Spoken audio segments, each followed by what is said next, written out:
Hi, I'm Al Forster with AVF Consulting LLC. My website is avfconsults.com.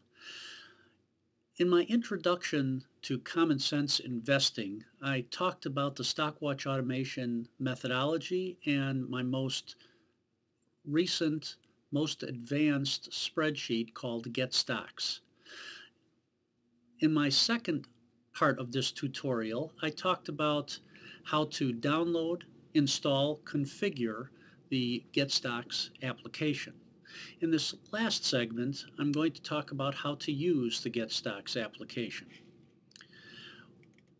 And I'm going to bring up just one additional item here, and that's the Windows installer.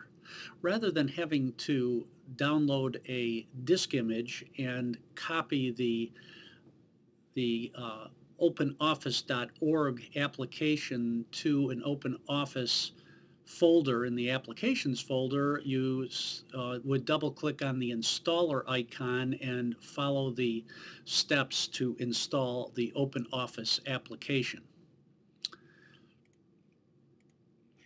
So how do we use this on a daily, the GetStocks application on a daily basis? Well, first you would launch it. It would come up and tell you that the key is valid through the end of December. In this case, it'll be either by month or by year that you would buy the support and sustain fee and the initial development fee. And what you would get is a spreadsheet that's broken down into four quadrants. The upper left quadrant is basically control central, and I'm going to talk about that first. I'm going to zoom in to about 100% here, and as you can see, what this provides you is an area where the user can modify the information. You would put in the stock symbols. In this case, I put in Apple, EMC, HP Compact, and Dell for the computer manufacturing area. And you'd put in the date which you purchased the particular stock, how many shares you purchased, and what you paid for per share. And those are all identified by this header information in column D, 2 through 6.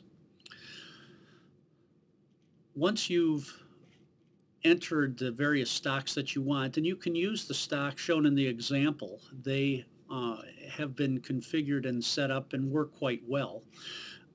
You would go to what I call this blue navigation pad.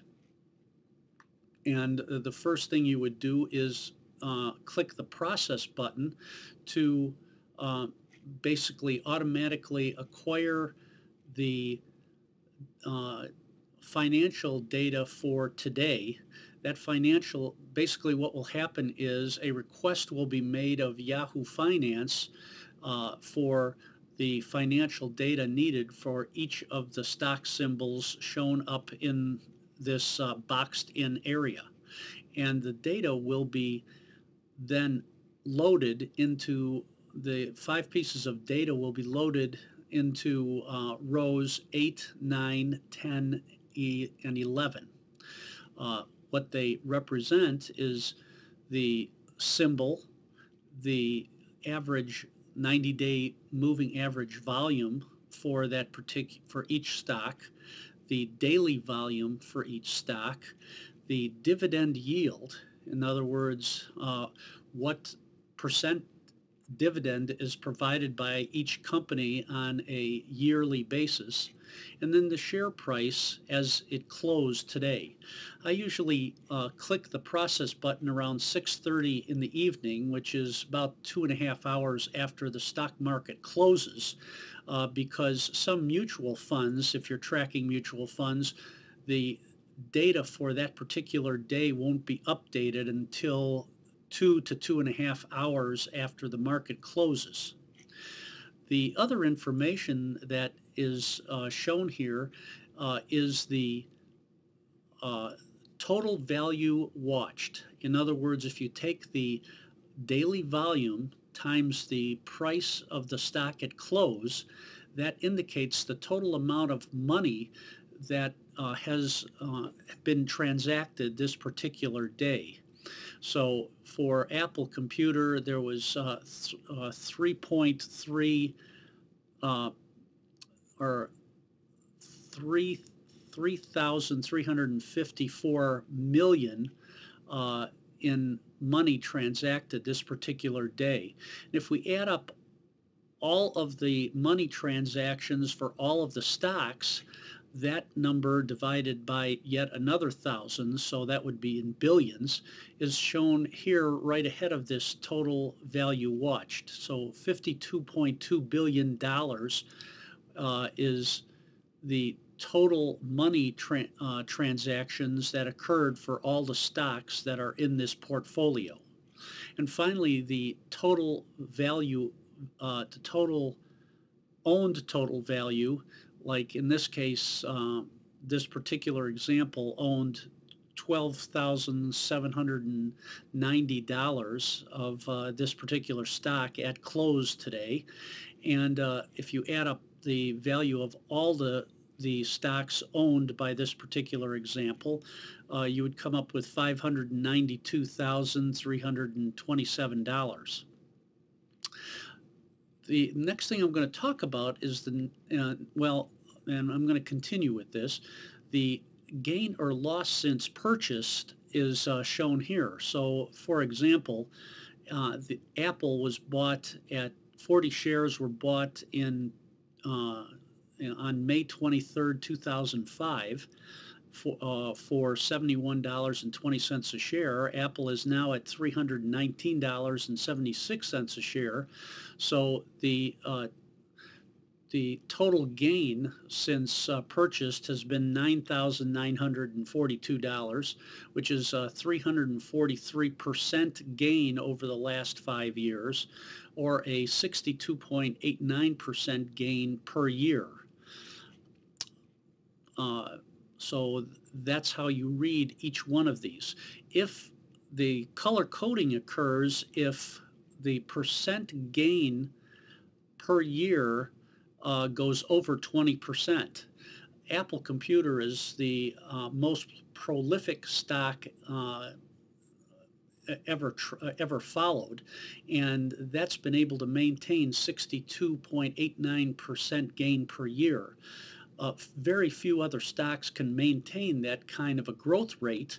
So the yellow, taupe, and red indicators indicate the percent gain of a particular stock if it were to be held, what rate it would have to grow at for a whole year if it were to be held for a year.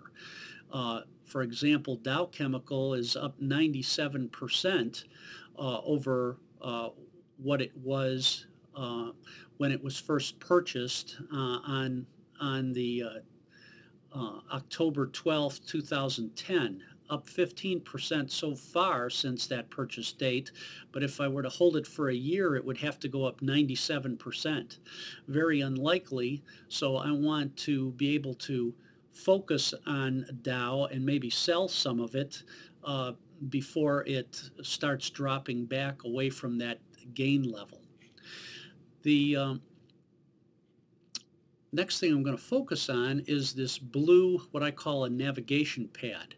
If you click the process button, what's going to happen is the computer is going to go out and check that internet access is available. It's then going to go and acquire all the data from Yahoo Finance, and it's going to do some 4,000 calculations and provide buy-sell indicators that I will use to basically determine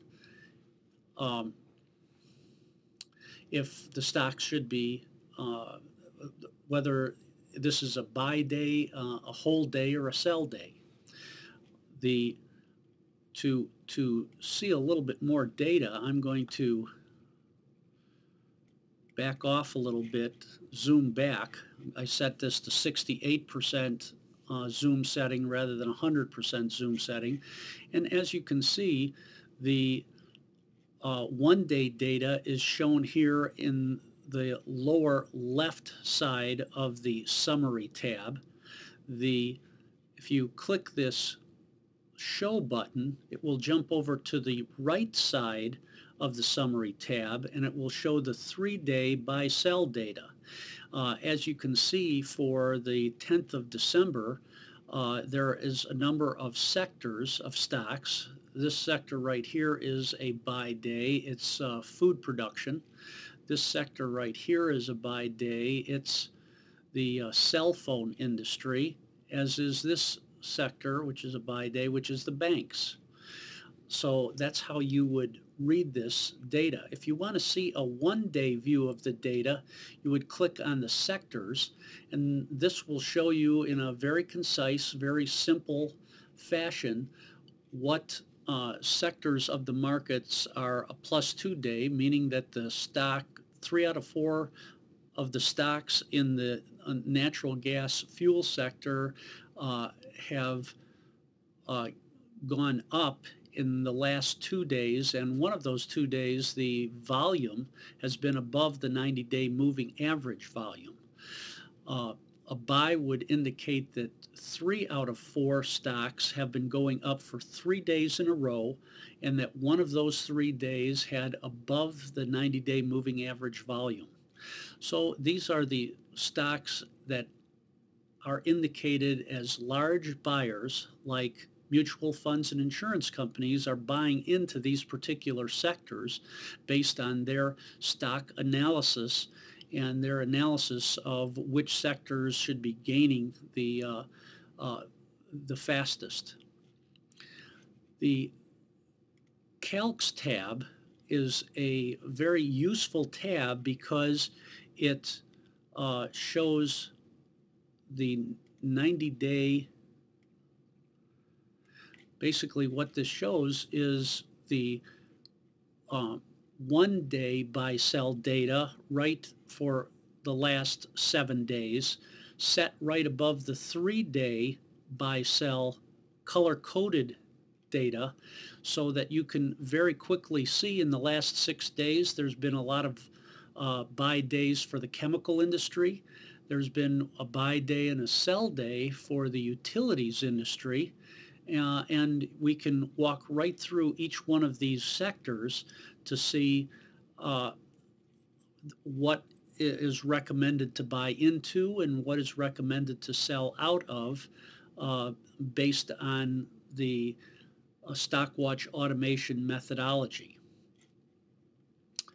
I'm going to